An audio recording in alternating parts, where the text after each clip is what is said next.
Good morning, this is Angela with Parkrose Permaculture. I want to do a quick update video because we are finally getting around to finishing our greenhouse that we started ages ago, and life got really hectic and we had like scorching hot temperatures and forest fires and things that prevented us from being able to finish this project last year when we intended. So I have a video talking about the foundation and how we reused parts of our driveway in order to build a foundation. And now we are using old repurposed windows and we are actually framing out the greenhouse. So I want to show you our progress over the last 3 days. This is not the last video on this subject. There will be several more. It's going to be a series. So today we're working on at least getting 3 walls up, and then I have a whole heck of a lot of painting. But let me show you what I have so far. So we keep getting interrupted by heavy rain showers. So we're on day 3 of this, but just working a few hours a day. So we have 2 of the walls completely framed out. The wall that's going to face the street, and then this wall here. The gravel here shows you where the entrance to the greenhouse will be.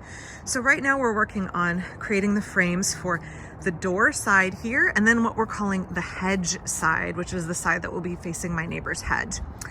And those walls are shorter and will also be sloped at the top this way because we're going to do a roof that goes this way, and rainwater collection here off the back.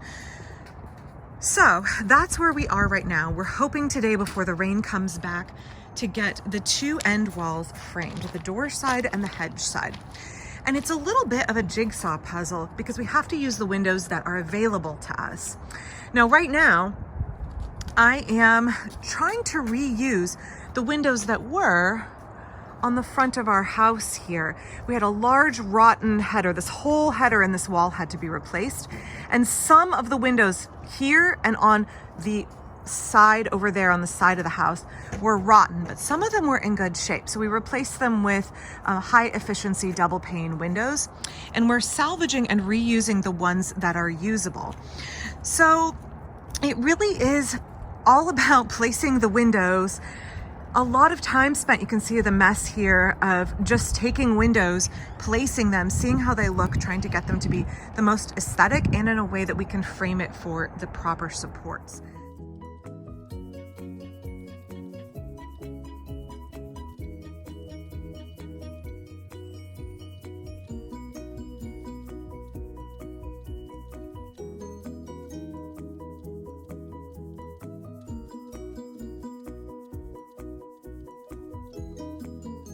So that is a big chunk of what we've been doing this morning, is just trying different layouts and deciding the last cohort of windows, where do we want to put them on the door side and the hedge side. And I think we're just about there.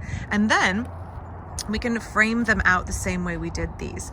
So these, you can see the plan for where the windows will go. And then extra supports for the wall where there's not going to be any windows. And so we're going to use the same method here. Then we're going to put the walls up and we will add the windows at the very end. It's going to make it much easier to raise the walls without all of this glass already in there. It'll make it much safer and much lighter, much quicker. And it will mean that I can come in and add the windows after.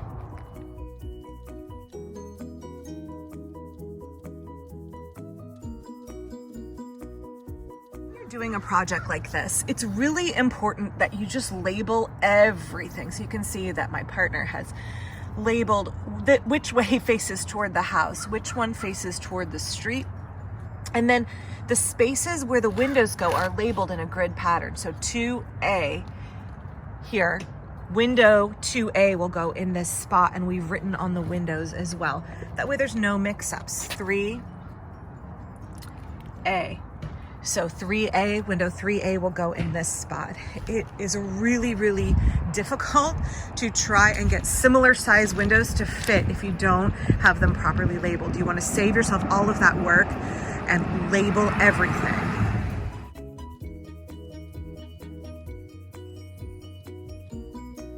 Here you can see we're starting to add then in the vertical pieces, and it's really best if you go ahead and place your largest windows first, and the ones that you want to have that vertical support right up against them, and then afterward figure out how you're going to fill in the remaining space.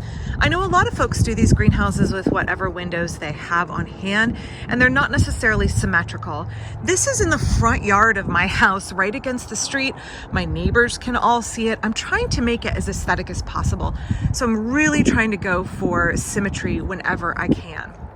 Now, all the way around, we are having a little bit of an easier job because I'm not trying to fill in the bottom portion, because I have seen other folks comment that they end up with broken glass down low quite easily. And so I'm going to just put paneling here, and that will mean I can have some decorative art on the bottom all the way around the greenhouse, and it will mean that I don't have to use as many windows, and it will also mean I don't have to deal with the potential of broken glass down low. I'm going to get enough solar gain from having 1 to 2 rows of windows on every side.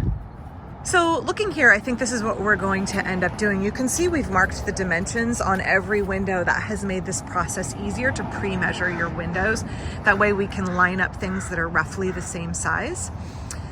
And I think this is the look that we're gonna go for. Those are just scrap pieces of wood. It's not what we're actually gonna be putting there. And then the gaps will get filled in with additional 2x4s and then siding. And that's fine, I'm not worried about it. My daughter and I are gonna paint the outside and make it really nice and decorative. And I'm pretty happy with this layout. So this looks like it's gonna be the hedge side wall, using up all of the windows the most efficient way possible and the way that is the most balanced and aesthetic.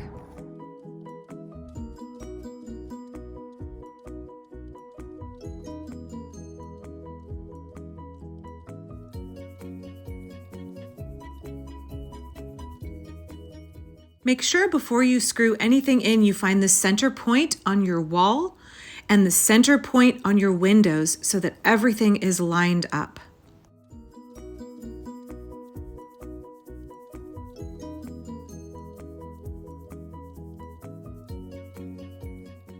Three of the walls will have 2 rows of windows, but the north-facing wall will only have 1 row.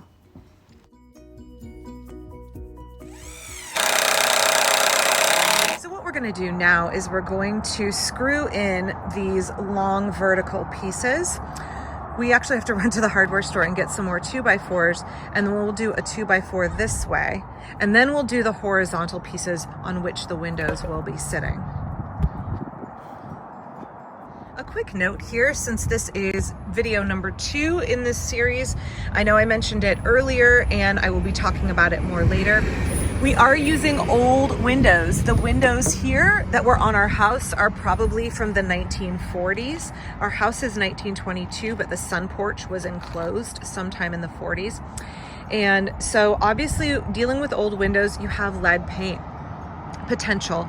And so we need to make sure that these windows are really well cleaned and prepped and then painted thoroughly with several coats of exterior. I'm going to use probably semi-gloss white exterior paint to encase all of the lead paint. I know folks have said like, oh, this is a big high risk issue. Well, we have a 100-year-old house and there's lead paint probably everywhere in our house. So that's just the reality of living in the city in an area with older houses, is that you're going to have lead paint. The best you can do is to encase it fully and to make sure that you have a good high quality exterior paint on your windows. This is giving these windows a new life.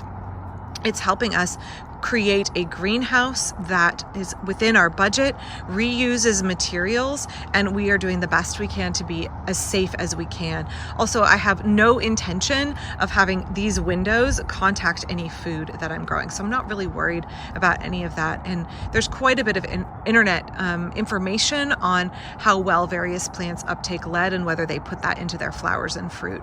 So I'm not stressed about using antique windows. If you are not interested in using old windows, you are welcome to use all modern ones, but for us this feels like an acceptable way to repurpose all of these windows and keep them out of the landfill.